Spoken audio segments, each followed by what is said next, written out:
everybody. This is your host, Brownie Slayer. Today I'm going to show you how to install an NRG radiator diversion panel on a 1991 Mazda Miata.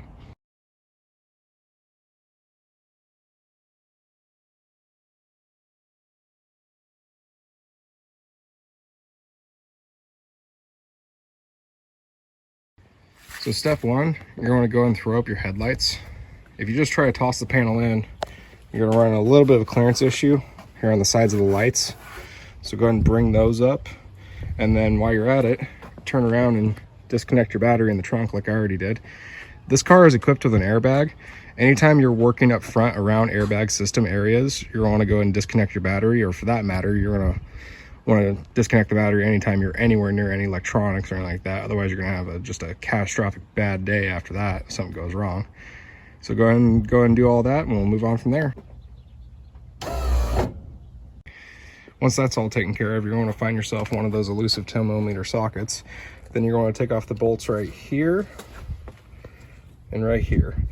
That way it can open up mounting areas for the panel itself. Also, on these older cars, rust can be an issue with metal parts. So I highly recommend adding just a touch of WD-40 or PB Blaster before you get into them. Otherwise, you're going to potentially snap a bolt and, you know, not really have a good day at all. You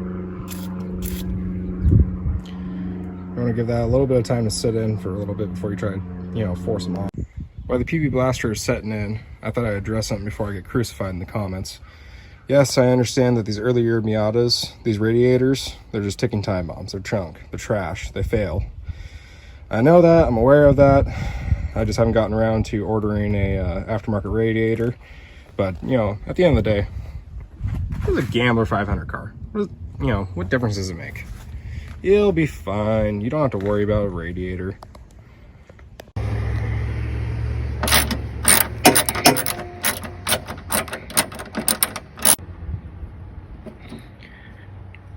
Ooh. Yeah, she does not want to come off.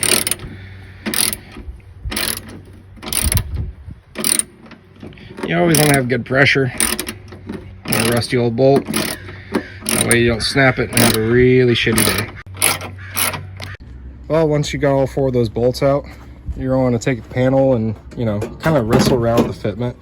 I'm going to have to do a lot of it off camera just because, you know, I only got two hands and can't really film and fight this thing all at the same time. I did find playing with it off camera a little bit that you're going to want to go up underneath the bumper cover just a tad bit. So I'm going to play around with this and then give you guys an update once you know, I've got it somewhat figured out and see what tips and tricks I can tell you. Well, fitment issue number one. So I've got the panel pushed as far up underneath the bumper cover as I possibly can, but we're not really clearing the radiator very well. So long story short, I don't know what flat-footed child thinks I'm going to pull off the freaking radiator to get that up underneath it, but no, that just ain't happening. So I'm going to keep playing with this, update you guys as I get along, and we'll see what we can figure out here.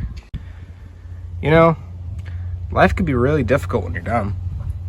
So, seems to be that I can't seem to clear the fill cap for the radiator. So, I've went every which way to try to get proper fitment.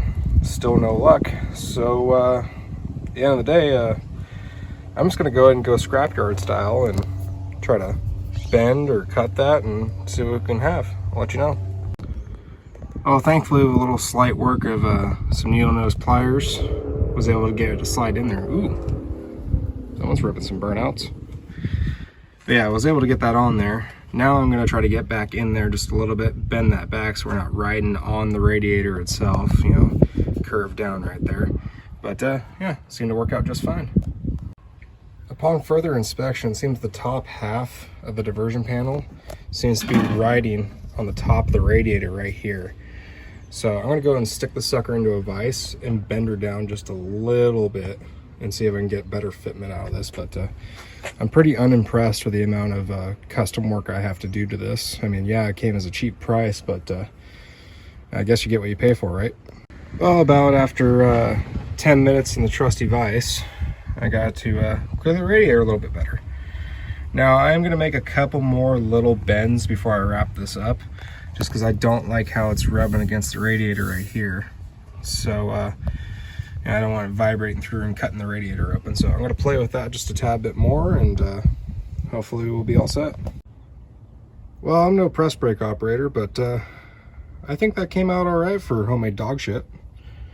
So yeah. Just made a little bend right there, got it off the radiator, got it to where I could just pop it in without having to take the damn cap off. You know, that's clearing all right. Not really up against the radiator at all. So I think we're doing all right for that. So I'm gonna go ahead and move on to getting those bolts back reinstalled. I don't know why they have bolt holes right here. The kit didn't come with any hardware to install there, so I don't know what the hell they're thinking. And also underneath there is the module for the hood latch release, so I don't know what's going on here.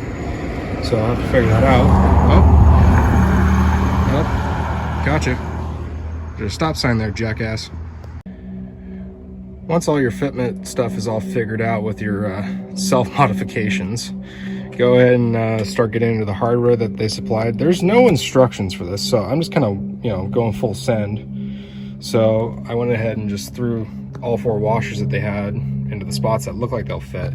I was thinking that they went on top for some reason, but given the fact that these ones are squared off, they look like they're supposed to be for that. I don't know if these are just supposed to be spacer washers or what they're trying to go for here. I mean, they didn't really explain or say anything, so yeah, I'm just gonna figure out as I go, I guess. Well, after messing with the provided hardware, I can tell you that that was nearly a complete wash. This bolt, and this bolt barely even went in. They did, but as soon as I started tightening them down just to make it snug so the panel wouldn't just fly off, it started sucking down the stainless and started to bend it. And that just ruins the whole look of the panel to begin with. I mean, not that looks even matter with this car. I mean, this car's got less style than a Geo Tracker. But this hole and this hole and this hole, they're just kaput. I mean, they cut this one wrong from the factory, so you can't even get the provided hardware to sink down into the hole to screw it into. So I'm not going to cut a new hole to do that. That's just going to be pointless. This one just leads down to the hood prop mechanism, so that's a complete wash.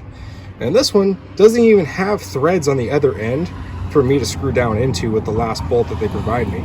So I'm not going to tap and drill my core support just to get that down in there. I mean, the panel is snug. I don't think it's going to blow off. I mean, I kind of worry about vibration on the trail a little bit and it coming loose, but I don't know, I can just add this to the bolt checklist, I suppose. I mean, sounds like more work than, you know, needed to be for this hunk of junk, but yeah. So I got all those down. I'm just gonna, you know, tighten them down just a little bit more, make it sure it's all snug, and yeah, and I guess clean up the panel, and that's it. So, and then I'll just go through and make sure there's nothing else that needs to be done. Once you got all the bolts just tightened down, you're going to repeat processes from the start. Go ahead and reattach your battery, drop your headlights, make sure they fit on both sides.